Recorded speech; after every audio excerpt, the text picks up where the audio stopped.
a gente tem que falar um pouco de história, né? Pode ser um pouco maçante aí, mas eu peço que você crie gosto por isso, porque vocês precisam aprender a se defender, principalmente o público LGBT. A gente tem um período de transição na humanidade, que é do período paleolítico para o neolítico. Então, no período paleolítico, os seres eram nômades. Né? Os nossos antepassados, nossos ancestrais viviam de forma nômade. Nós não tínhamos locais onde nós nos sedimentávamos e criaríamos aí depois as tribos, enfim. Durante o período paleolítico, havia uma dispersão aí da espécie antecessora nossa, que não era bem o Homo sapiens sapiens, mas enfim, nós existíamos aí de forma dispersa pelo mundo. Com o advento do período neolítico, então essas primeiras criaturas aí, um pouquinho predecessoras ao Homo sapiens sapiens, começam a se sedimentar e criar tribos e sociedades organizadas. Uhum. Então, no advento do período neolítico, que começa em 8.000 anos antes de Cristo, mais ou menos, o homem para de transitar por aí e fala assim, vamos estabelecer morada aqui. Porque acontece um fator climático que possibilita isso. Né? Essa questão do fim da era do período glacial e tudo mais faz com que o homem tenha a possibilidade de se sedimentar e começar a criar sua própria agricultura, seus meios de plantação e etc. e tal. Então, nesse primeiro protótipo de sociedade, nessa primeira organização social, o que acontece? Começa a ter o papel do gênero.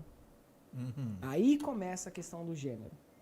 Por quê? Porque para você manter ali aquela civilização, aquela sociedade de um modo que, de certa forma, ela se mantivesse. Então, o homem saía para caça e a fêmea, como tinha... Não vou falar homem nem mulher, vou falar macho e fêmea, porque naquela época ainda não era o Homo sapiens sapiens. Como você tem o macho indo para caça, ele começa, através de um fator de evolução, a adquirir mais massa muscular e ficar mais forte, ter uma hipertrofia. E a fêmea, como ela dava à luz, ela começava a cuidar da prole, então, e obviamente ela ficava ali também responsável pelas funções da casa, da morada. Veja bem, aí já tinha uma divisão de gêneros, né, um protótipo dessa divisão de gêneros, mas não era algo moral nem religioso. Era simplesmente um papel que foi distribuído por conta do gênero biológico. Então, o homem, o macho, saía para a caça, a fêmea cuidava da prole. Até aí, uma simples divisão de papéis.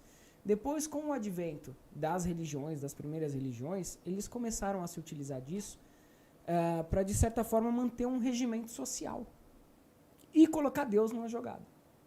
Então, por exemplo, você pega lá a tribo de Israel, né, que tinha lá o livro, a Torá, com uma série de mandamentos e tudo mais. Por que eles queriam garantir que as pessoas continuassem engravidando, as mulheres continuassem engravidando, para eles poderem pegar essas criaturas e colocar ali no exército deles e manter o poder deles. Através também de um sistema de herança, você conseguia saber, né, o pai é pai daquela criança, então eles conseguiam controlar esse fluxo de herança. Então, o gênero, essa questão do gênero, é um papel social, que depois foi fundamentado pela religião. Ele não existe em si, biologicamente falando. Não tem nada que te fala. Tem uma estrutura, lógico, né, dos cromossomos, a questão da biologia fala que você tem uma predisposição a ter um gênero, mas o gênero em si é mente. E mente não está só no conjunto biológico do indivíduo. A mente é totalmente transcendente, né? Então, voltando. O gênero, ele nunca foi, em parte, da natureza divina. Tanto que nós temos várias outras culturas pagãs no mundo, onde você tinha gêneros, homens que se relacionavam com outros homens, mulheres que se relacionavam com outras mulheres, ou homens que não se identificavam com o gênero biológico, e assim era. Então, começou aí uma construção em cima dos gêneros por questões sociopolíticas e religiosas. Nessa época é que começa a dividir. Ele nasceu com o sexo biológico masculino, ele vai ser homem. Ela nasceu com o sexo biológico feminino, ela vai ser mulher. Até então não tinha. Então começa aí por uma questão política de controlar, como eu disse, os exércitos, né? Porque você imagina, né? O medo deles é que o homem só se relacionasse com outro homem e não tivesse filhos. E aí o exército deles ia diminuir de potência e quantidade de indivíduos. Então isso começa dessa forma, né? E aí você tem eles colocando isso a mando de Deus. Eles começam a usar o divino para justificar isso.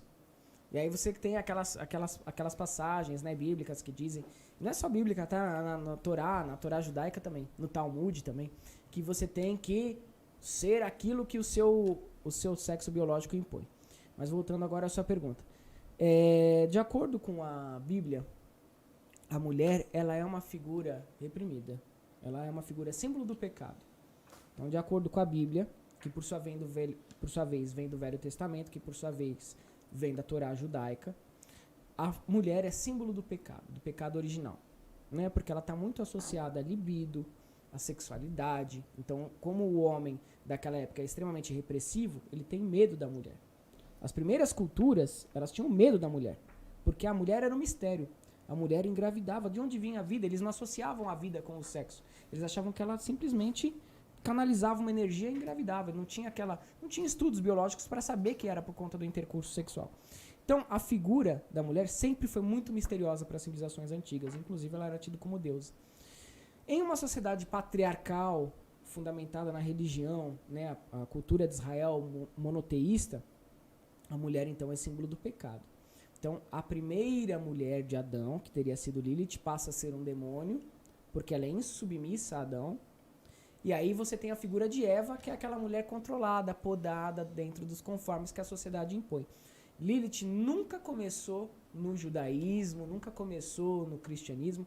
Lilith é uma deusa sumeriana, babilônica, e ela chama-se Lilu, né? E ela rege a natureza.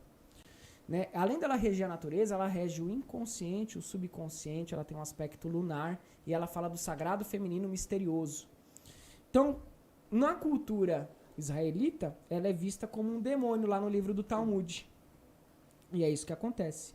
Existe uma demonização da figura da mãe natureza, que era Lilu, cultuada na Suméria. Ela era até chamada de Ishtar, de Inanna. E aí você tem uma natureza que é insubmissa ao homem sendo demonizada e um aspecto da natureza que se submeteu ao homem sendo aprovada, que aí vem Eva. Então a figura da mulher representa a natureza. A natureza que nós não controlamos, né, as tempestades, as fúrias da natureza, enfim, essa tribo de Israel, né, esses religiosos colocam como algo demoníaco.